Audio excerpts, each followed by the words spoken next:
Desde junio se ha frenado el proceso de desinflación. Antes de comenzar, una sugerencia. Suscríbete ahora Play en el botón de suscripción o en el link debajo del video.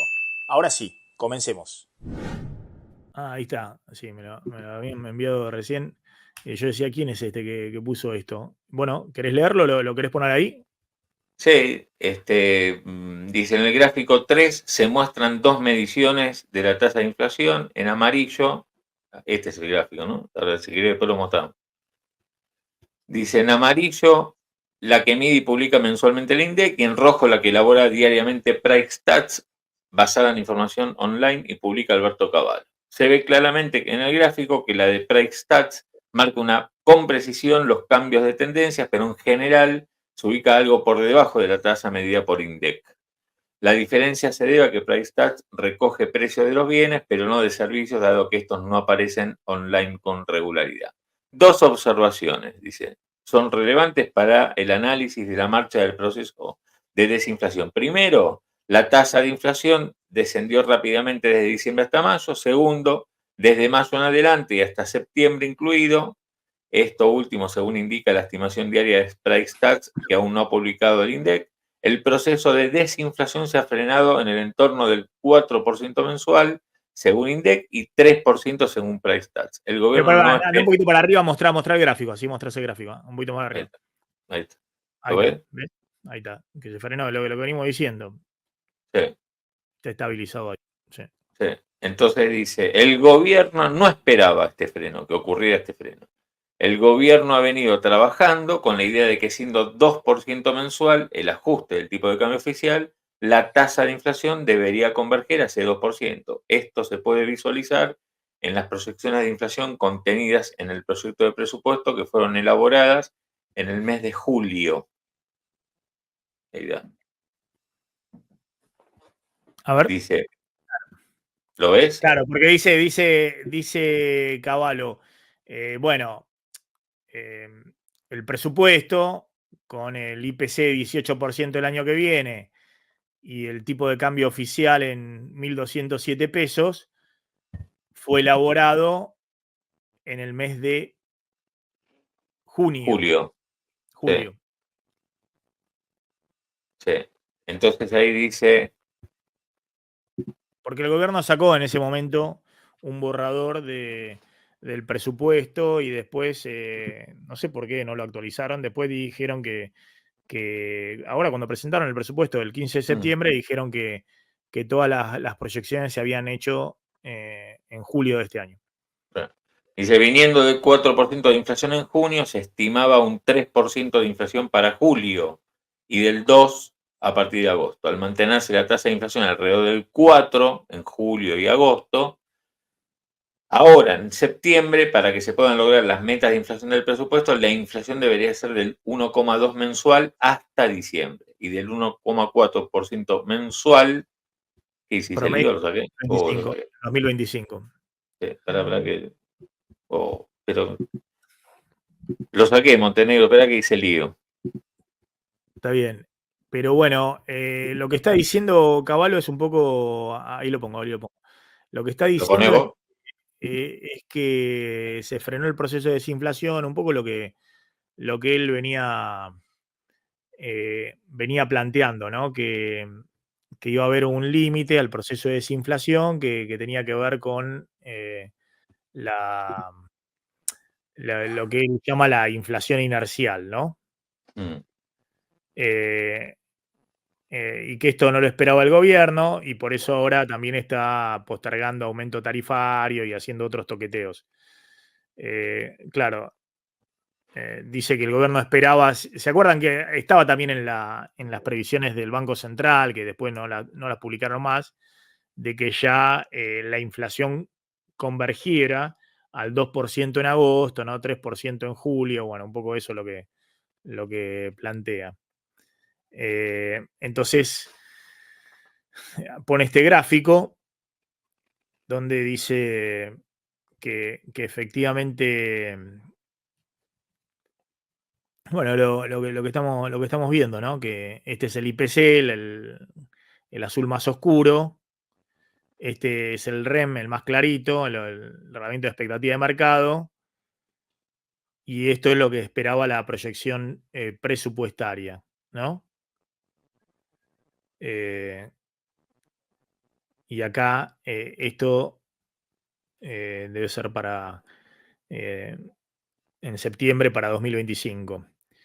La fuerte diferencia entre las proyecciones oficiales y las expectativas del mercado, que son un espejo de la diferencia que ya existieron en julio y agosto entre aquellas proyecciones y la tasa de inflación publicada por Index, se explican porque el mercado tiene una teoría de la inflación diferente a aquella con la que elabora sus proyecciones el gobierno. Y después explica por qué se frenó el proceso de desinflación, ¿no? ¿Lo tenés ahí, Claudio, para leerlo No, vos? no. ¿Qué pasa? ¿Te lo afanaron de la computadora? ¿Lo sacaron? No, a mí a vos te bloqueó Amazon, a mí me bloqueó Caballo. Te bloqueó No, Caballo. mentira. Bueno, entonces leo yo, ¿no? Porque me dicen que una explicación intuitiva es que haya hasta mayo la fuerte. Una implicación intuitiva es que hasta mayo, la fuerte recesión provocada por el ajuste fiscal ayudó al proceso de desinflación porque provocó una disminución profunda y sostenida de la demanda de consumo e inversión. Pero a partir de junio, y sobre todo durante julio, agosto y septiembre, la incipiente reactivación de la demanda, impulsada por un aumento de salarios reales y la expansión del crédito del sector privado, ha dejado de empujarla a la desinflación. Para explicar la inflación, el mercado y la mayoría de los economistas profesionales consideran que existen factores de inercia que además se corresponden con el aumento de los agregados monetarios relevantes, el M2 y los préstamos al sector privado. Desde el mes de junio, estos agregados vienen creciendo al doble del ritmo del ajuste del tipo de cambio oficial y con los anuncios que se vienen formulando en materia de política monetaria, aun cuando no se emitiera dinero para comprar reservas, todavía esos agregados podrían seguir creciendo a ese ritmo e incluso a un ritmo mayor por el mecanismo de creación de liquidez bancaria por la venta del EFI al Banco Central. La expansión de los agregados monetarios que impedirían que la inflación converja a tasa de inflación de entre 1 y 2% mensual al mismo tiempo ayudarían a que se consolide la incipiente recuperación del nivel de actividad económica, es decir, el gobierno está usando esa expansión monetaria con el atraso cambiario y todo eso para la incipiente recuperación del nivel de actividad económica que ya insinúan los indicadores de julio y agosto. Y ahí muestran los indicadores de actividad ADEFA, que volvió a subir en septiembre, en el tema autos. Las proyecciones que acompañan al proyecto de presupuesto para 2025 en materia de crecimiento del PBI son más realistas que las que se refieren a la tasa de inflación. El PBI se proyecta que se recupere un 5% en 2025. Además, se espera un crecimiento sostenido del PBI en los años siguientes. Bueno. En 2025, el crecimiento proyectado del PBI está impulsado principalmente por la industria y el comercio, con incremento del 6,2, 6,7. Mientras tanto, el sector agrícola avanza un 3,5 tras la recuperación de la cosecha del año anterior. En resumen, los sectores relacionados con bienes crecen en promedio un 5,6, superando los servicios que aumentan 4,4. En el lado de la demanda se espera una recuperación en todos los componentes, en particular el consumo privado crece 4,5 y la inversión 9,9. La posibilidad de que durante el cuarto trimestre madure la idea de poner en marcha un plan de estabilización que combina libertad y unidad cambiaria con un régimen de competencia de monedas. Eso dice Caballo. ¿Está enunciando eso? Sí, ¿Vos no lo estás ni viendo, Claudio? sí, no, estoy viendo, pero no me queda claro si la posibilidad de que durante ¿existe la posibilidad o no existe la posibilidad? Eso no lo dice. A ver, si se analizan con cuidado las propuestas de Milei, candidato en materia de organización cambiaria y monetaria, se advierte de inmediato que tiene muy poco que ver con el tipo de manejo cambiario y monetario con el que el equipo económico luchó contra la inflación en los primeros 9 meses de gobierno. El resultado del blanqueo, sobre todo en materia de entrada de dólares al sistema bancario y el aumento de capacidad prestable de los bancos del sistema privado, tanto en dólares como en pesos, puede crear las condiciones para que comience a funcionar el sistema de competencia de moneda. Para ello será necesario permitir que funcione al menos un mercado cambiario y financiero libre. Bueno, y vuelve con la de siempre, poner el mercado financiero libre, sin restricción al movimiento de capitales. Y el reajuste de precio relativo debería completarse dentro del cuarto trimestre del año. En ese caso, si bien la proyección de inflación del proyecto de presupuesto para todo 2024 quedaría completamente sobrepasada, podrían hacerse realidad tanto la proyección de inflación como la de reactivación de la economía contempladas en el proyecto de presupuesto para todo el año 2025. Bueno, le vuelve a plantear, ¿no? Mm. En un adendum de este post explicaré las consecuencias que caben esperar de una decisión de esta naturaleza y las precauciones que deberán tomarse para que los anuncios sean creíbles e influyan rápidamente sobre la expectativa. Por supuesto, ninguno de esos anuncios debería hacerse sin un acuerdo previo con el FMI. Es decir, le vuelve a decir que tienen que unificar el mercado cambiario o desdoblarlo, poner un mercado financiero libre y un Y que oficial, acuerden con el fondo, y que acuerden con el fondo. pero en ese libre sin cepo y demás. Bueno, me parece que no cambia mucho lo que dice siempre Cavallo respecto a lo que hay que hacer,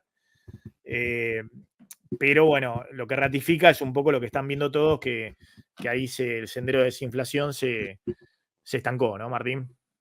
Sí, y te agrego algo que tiene que ver con algo que dijo Caputo con Majul ayer respecto de la salida del cepo y también del acuerdo con el fondo que acaba de mencionar Claudio y que deja entrever algunas cosas porque Caputo dice que no saben todavía, no han decidido si le van a pedir más plata al Fondo Monetario y que si estuviera esa más plata podrían salir del cepo de una manera más de shock y menos gradual. Claro, Entonces esto él muestra lo que algunas cosas dice de es, las que... depende, dice, no decidimos qué hacer con el fondo, depende de qué y de qué hagamos con el cepo, es decir, de la manera de salir del cepo, dice, o de shock o gradual. Y él dijo más de una vez que va a ser gradual, no va a Sí. ser de shock. Dice que no están dispuestos y no necesitan pasar por ninguna Claro. disrupción en el mercado cambiario, ninguna. O sea, cuando todos Sí, acá sí. hablan de, bueno, un salto del 20, un salto del 30, un salto del 15, él dice ninguna. Sí, sí. No, dice, el país no Ninguna. Mirá, soporta más volatilidad. es muy simple. El fondo te decía en marzo que ya te había quedado, marzo, abril, que ya te había quedado atrasado el tipo de cambio. Sumale toda la inflación que tuviste de marzo y abril Claro, y hacé la cuenta de cuánto piensa el fondo que tiene que estar el tipo de cambio. En aquel entonces creo que te decía 20%, que te había quedado atrasado el tipo de cambio. Es decir, ahora debe ser entre 30 y 40. claro. Digamos. Entonces el fondo está viendo en vez de $1 a 1.000, te debe estar diciendo un dólar entre 1.300 y 1.400. Ese es el dólar de unificación cambiaria. Y vos podés decir, bueno, no, pero dame todos los dólares y yo unifico si están los dólares a 1.100 y vamos a unificar así.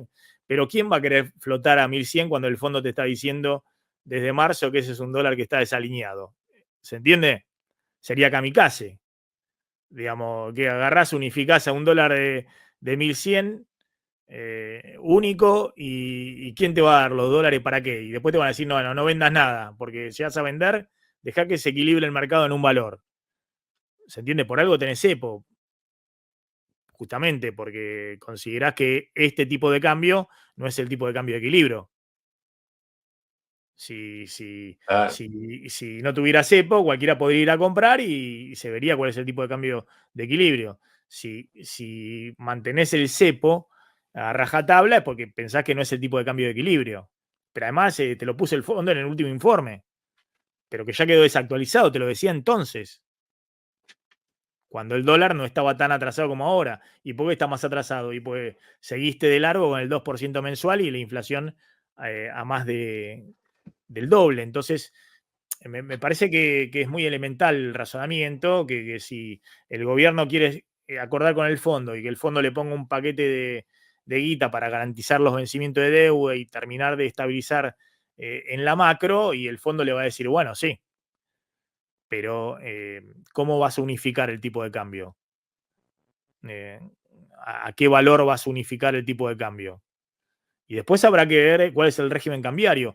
Yo, no sé, no lo veo al gobierno en medio de todo lo que tiene que hacer, que es básicamente hacer esto, desinflacionar, que las importaciones, lo que contamos, que la inflación están festejando como un gol que baja a 0,2, 0,3 un mes, 0,4, 0,5. Es decir, estamos contando de a décimas. No lo veo jugarse a una unificación, aunque sea, no sé, 20% más alto el tipo de cambio, no lo veo porque, bueno, eso le va a generar, bueno, como dice Cavallo le dice, bueno, miren, tienen que hacer otro esquema cambiario. Eso le va a generar que la inflación no va a ser la que ustedes esperan ahora en 2024. Por eso dice el cuarto trimestre, ¿no? El último trimestre de este año. pero después le pone el chupetín allá adelante, ¿no? Le dice, no, pero ojo que van a poder crecer y van a bajar fuerte la inflación definitivamente el año que viene estabilizando. Es un chupetín interesante, pero el gobierno dice, mirá, yo vivo en el presente, no vivo en las proyecciones que me hagan para el año que viene, y por eso me parece que está ahí la cosa trabada.